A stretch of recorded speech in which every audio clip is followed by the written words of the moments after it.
গতকাল আসছি, আজকে চলে যাব কাজের ধামে দোল পূর্ণিমার উদ্দেশ্য অনুষ্ঠান হলো, এখন পূর্ণসেবা নিয়ে বিদায় হচ্ছে। ভালো তো লাগছে বলে তো ভালো লাগার পর থেকে তো আসার প্রতি আগ্রহ বাড়ে, বুঝো না? পাইছে বলে আসে।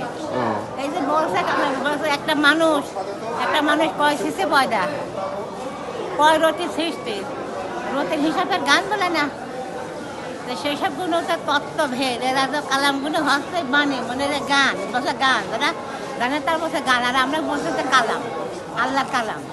এই হচ্ছে ভেদ তত্ত্ব আছে, সেটা ভেদ তত্ত্ব বাদ দিতে করতে বলিনি, সব একটা ধরে ধরে বসে। মানে বাতাস মানে সন্ধান, সন্ধান মানে সে হলে বাতাসের সন্ধানকারী।